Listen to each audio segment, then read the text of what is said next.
말씀 보겠습니다. 오늘 우리에게 주시는 말씀입니다. 사무엘하 5장 6절에서 16절까지의 말씀입니다. 사무엘하 5장 6절에서 16절까지의 말씀을 한 절씩 교독하며 말씀을 보겠습니다.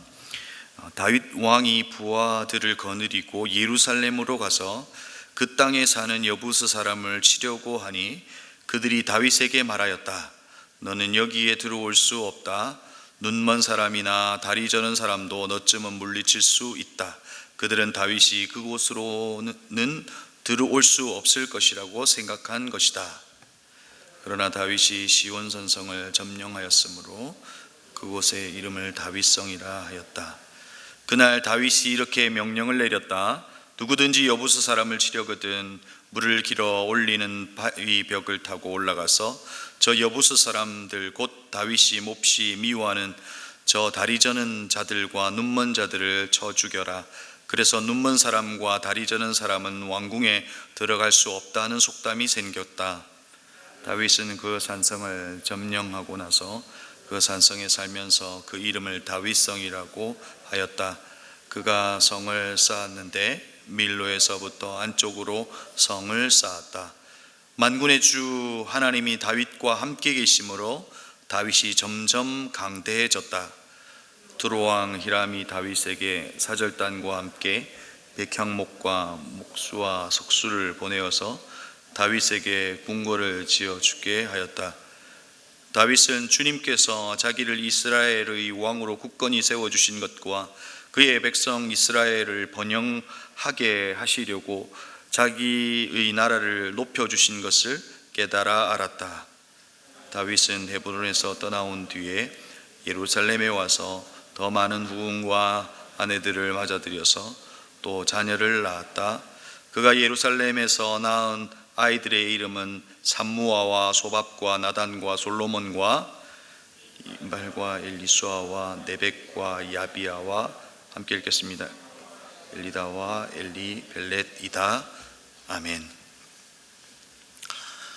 우리는 많은 지도자들을 보아왔습니다. 지도자들이 또 이렇게 당선이 되고 나면 우리는 첫 행보에 주목을 합니다. 왜냐하면 지도자의 첫 행보는 행보에 메시지가 있기 때문에 그렇습니다. 예를 들어서 이 시장을 찾으면 민생 회복에 대한 메시지구나라고 읽히게 되고, 재생에너지 이런 공장을 찾으면 환경과 생태계에 대한 어떤 강한 의지가 있구나 이렇게 해석합니다. 오늘 우리는 동일왕조 시대의 첫 행보를 하고 있는 다윗을 주목해야 합니다. 다윗은 무슨 일을 첫 번째 통치 행위로 선택했을까 하는 겁니다. 오늘 본문 6절은 다윗 왕의 첫 행보를 전합니다. 다윗 왕이 부하들을 거느리고 예루살렘으로 가서 그 땅에 사는 여부스 사람을 치려고 하니, 다윗은 예루살렘으로 갑니다. 그리고 그 땅을 점령하고 있는 여부스와의 전쟁을 선택한 겁니다. 바로 다윗은 분열된 이스라엘을 통합하기를 원했던 겁니다. 그의 선택은 여부스를 점령하고 예루살렘을 수도로 정하는 것이었습니다. 이스라엘이 가나안 땅에 정착했을 때 예루살렘을 정복하지 못했습니다. 그래서 북이스라엘과 남유다로 갈라서게 했다라고 많은 이들이 생각했습니다. 그래서 여부스 사람들을, 왜냐하면 여부스 사람들을 쫓아내지 못했기 때문에 그렇습니다. 여러분, 여부스는 성경에서 볼 때 그 지배권을 거의 빼앗긴 적이 없는 이 난공불락이었습니다. 정치적으로 또 이 수도를 예루살렘으로 세움으로써 분열된 이스라엘을 통합할 수 있게 된 것이고요. 또 이게 언약적 관점에서도 봐도 사실 중요합니다. 다윗은 아브라함에게 주셨던 언약을 아마도 기억했을 겁니다. 창세기 15장 18절에서 21절에 보면 하나님께서 아브라함에게 주셨던 이 약속이 있습니다. 그날에 여호와께서 아브라함과 더불어 언약을 세워 이르되 내가 이 땅을 애굽 땅에서부터 그 큰 강 유브라데까지 내 자손에게 주니 곧 겐 족속과 그니스 족속과 그리고 마지막에 가면 가나안 족속과 기르가스 족속과 여부스 족속의 땅이니라 하셨더라. 그러니까 다윗과 이스라엘 백성들은 아마도 창세기에서 아브라함에게 주셨던 이 언약을 기억했을지도 모릅니다. 그리고 그 언약이 오늘 이루어지고 있는 것이죠. 다윗은 아브라함의 언약을 세움으로써 조상 아브라함의 한 민족임을 확인시켜주고 있는 겁니다. 또한 여러분, 우리가 오늘 기억해야 할 것이 무엇일까요? 하나님은 신실하시다 하는 겁니다. 하나님의 말씀과 하나님의 약속은 현실이 된다는 것을 우리는 잊지 말아야 합니다. 우리의 삶에도 흔들림이 있을 수 있습니다. 우리의 삶의 수많은 것들이 우리를 갈등하게 만들 수 있다는 겁니다. 하지만 우리의 흔들림 가운데 붙잡는 것이 하나님의 말씀이고, 그 말씀을 붙들고 기다릴 때 하나님의 말씀은 우리의 현실이 된다는 것을 오늘 이 다윗의 모습 속에서도 찾아볼 수 있다는 겁니다. 그런 면에서 다윗의 신앙은 기다림의 신앙이었다, 이렇게 정의할 수 있을 겁니다. 하나님의 말씀을 붙들고 다윗은 기다렸습니다. 그가 3번 왕으로 기름 부음을 받은 이 동안 통일 왕국의 왕이 될 수 있는 여러 번의 기회가 있었습니다. 우리가 알고 있는 이야기 가운데 10광야에서 이 사울 이 왕이 진을 치고 있을 때 잠들어 있는 사울을 발견하고 자고 있는 사울 왕을 죽일 기회가 분명히 있었음에도 불구하고 그가 뭘 기억한 겁니까? 기름 부음 받은 자에 대한 하나님의 말씀을 떠올린 겁니다. 그 말씀을 기억하고 그의 옷자락만 베어옵니다. 그리고 사울과 요나단이 죽고 이스보셋이 2년을 통치합니다. 사실상 이스보셋을 죽이고 왕이 될 수 있는 기회도 있었지만 그는 기다렸습니다. 왜 기다린 겁니까? 바로 하나님의 말씀을 기억한 겁니다.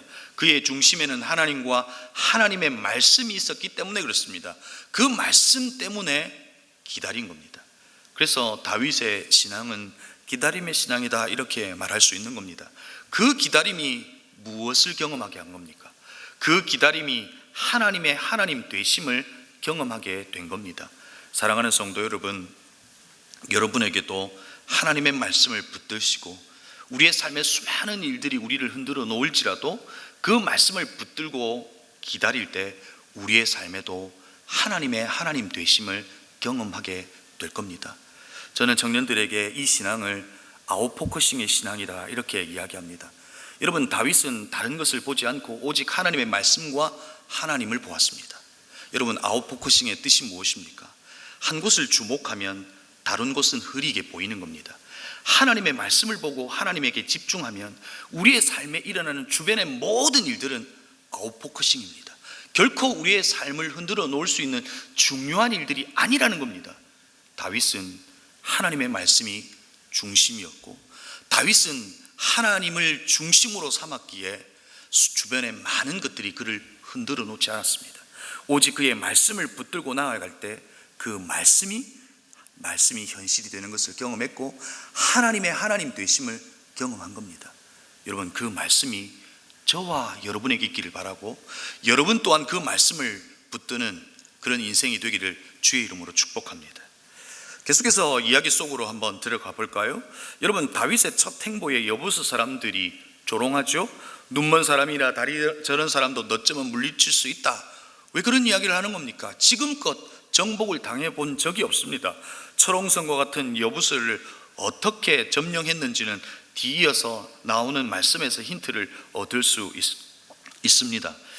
그런데 다윗은 시온 산성을 점령하고 그곳의 이름을 다윗성이라고 불렀다고 설명에 붙여져 있습니다. 오늘 사무엘 하에서 이 시온이라고 하는 말이 처음 등장합니다. 아마도 이 여부스 성의 성체를 가리키는 말이 시온이었을 겁니다. 이곳을 점령한 이후에는 예루살렘이라고 하는 말과 시온이라고 하는 말이 거의 동의어처럼 사용하게 된 것이죠. 그럼 요새인 시온을 여러분 어떻게 점령했을까요? 다윗이 명령을 내리죠. 누구든지 여부스 사람을 치려거든 물을 길어 오라, 올리는 바위벽을 타고 올라가서 라고 이야기합니다. 여러분, 이 부분에 대한 많은 해석들이 있지만 당시 이 요새에 물을 공급하는 것은 중요했습니다. 그러니까 외부에서 요새인 그곳으로 물을 공급하는 곳은 통로가 될 수 있었던 거죠. 외부와 내부를 연결할 수 있는 통로가 될 수 있었던 겁니다. 바로 그 수로를 타고 공격을 했을 것 같다 하는 것을 이 성경을 통해서 볼 수 있는 것이죠. 그러면서 이 여부스를 점령하고 이 모든 일에 대해서 10절에서 설명합니다. 만군의 주 하나님 다윗과 함께 계심으로 다윗이 점점 강대해졌다. 하나님이 함께 계심으로 다윗은 점점 강대해졌다라고 하는 이야기를 하면서 11절 이하에서는 이 강대해진 다윗 왕조의 모습을 그리고 있죠. 사절단이 찾아와서 백영목과 목수와 석수를 보내오기도 하고, 많은 후궁과 아내를 통해서 자녀를 낳았고, 심지어 그 자녀의 이름을 오늘 기술함으로 다윗 왕은 이렇게 강대해졌다 저 같다라고 하는 이 다윗 정부에 대한 이야기를 하고 있는 것이죠. 그런데 여러분, 오늘 이 말씀의 이 마지막 부분에서 우리가 주목해야 할 것이 무엇입니까? 다윗 정부의 위세입니까? 아니면 다윗 왕의 탁월함입니까? 성경은 분명히 기록합니다. 만군의 주 하나님이 다윗과 함께 계심으로 라고 되어 있습니다. 여러분, 다윗의 힘은 어디에 있는 겁니까? 바로 하나님께 붙어 있을 때입니다. 여러분, 우리의 힘은 어디에 있습니까? 나의 탁월함입니까? 아닙니다. 하나님과 함께 있을 때입니다. 하나님과 붙어 있을 때 바로 우리에게 힘이 있다는 겁니다. 여러분, 느헤미야는 절망 가운데 있는 이스라엘을 향하여 도전합니다. 여호와로 인하여 기뻐하는 것이 너의 힘이니라. 이스라엘아, 여호와 하나님과 함께 있을 때 그분으로 말미암아 너에게 힘이 될 수 있다라고 도전합니다. 오늘 이스라엘 다윗의 이 첫 통치 행보를 보면서 우리가 기억해야 할 것이 무엇입니까? 다윗의 성공은 하나님이 함께 계심으로였습니다.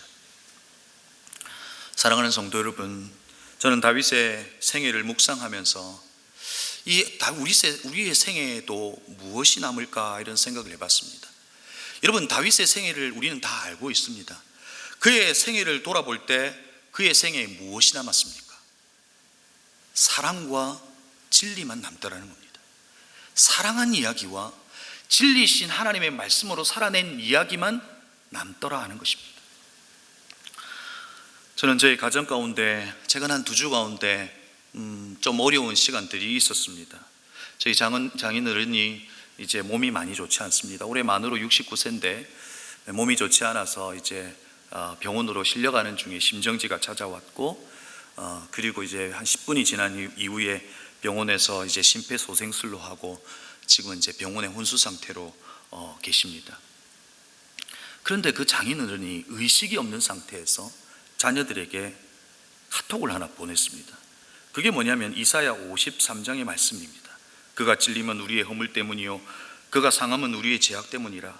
그가 징계를 받음으로 우리는 평화를 누리고 그가 채찍에 맞음으로 죄악을 그에게 담당시키셨도다. 여러분, 마지막 의식조차 없는 그 아버지가 자녀들에게 뭘 주고 싶었을까요? 지금까지 살아왔던 삶의 수많은 이야기를 추억해서 어떤 이야기를 해주고 싶었을지도 모릅니다. 그러나 그런 말씀을 주고 있는 겁니다. 마지막 이 말씀을 붙들 때에 말씀으로 살아낼 수 있다라고 하는 메시지를 준 것이 아닐까 하는 생각을 해봅니다. 여러분, 우리의 생에 남는 건 재물일까요? 우리의 성공의 업적일까요? 성경을 아무리 찾아봐도 다윗의 생애를 봐도 아니더라는 겁니다. 사랑과 진리만 남더라는 겁니다. 사랑하는 성도 여러분, 마지막처럼 사랑해 보시길 바랍니다. 그리고 오늘 여러분에게 주셨던 하나님의 말씀을 붙들고 말씀으로 살아내 보실 수 있기를 바랍니다. 그 말씀이 나를 살게 하실 것이고, 그 말씀을 붙들 때 하나님이 우리와 함께 하시는 것을 경험하게 할 것이고, 그 말씀을 붙들 때에 하나님의 하나님 되심을 경험하게 될 겁니다. 그 말씀을 붙들고 살아낸 것만 우리의 인생에 남더라는 겁니다. 오늘 다윗의 생애가 주는 이 도전 앞에서 하나님이 여러분의 삶의 중심이 되시고, 그 말씀을 붙들 때에 기다릴 수 있는 영성, 그리고 그 말씀을 붙들 때에 그리고 하나님이 우리와 함께 하시는 것을 경험하는 우리 모두의 생애가 되기를 주의 이름으로 축복합니다. 기도하겠습니다. 하나님의 말씀을 기억하며 기도했으면 좋겠습니다. 다윗의 생애를 통해서 우리에게 알려주는 것이 무엇입니까? 하나님의 말씀을 붙들라는 겁니다. 하나님의 말씀을 기억하라는 겁니다. 하나님이 함께 계시는 것이 힘이고 능력이라는 겁니다. 우리의 생에 남는 건 사랑한 이야기와 진리로 살아낸 이야기밖에 없다는 겁니다. 하나님, 주님의 말씀을 붙들게 하시고 그 말씀이 나를 살게 하시고 그 말씀을 통해 하나님의 하나님 되심을 경험하게 하여 주옵소서. 그 말씀을 붙드는 매일의 삶이 되게 해달라고 말씀을 기억하며 기도하십시다. 오늘 두 번째로, 오늘은 국가와 선교사님을 위하여 기도합니다. 여러분, 이 나라를 불쌍히 여겨달라고, 그리고 온 세계 복음을 들고 가 있는 우리 선교사님 기억하시면서 여러분 기억해 주시고, 또 마지막으로 특별히 시험을 준비하고 치르는 우리 아이들이 있습니다. 수능을 치르고 또 내일을 준비하는 취준생들이 있습니다. 수능은 한 64일 정도 남았더라고요. 우리의 아이들에게 이 시간을 통해서 내일의 성공을 꿈꾸는 것이 아니라 우리의 성공의, 우리의 삶의 주인이신 하나님을 붙드는 시간이 되게 해주십시오라고, 또 우리 다음 세대를 위해서 기도해 주시고, 여러분이 가져오신 기도의 제목 가지고 함께 기도하시겠습니다. 기도합니다.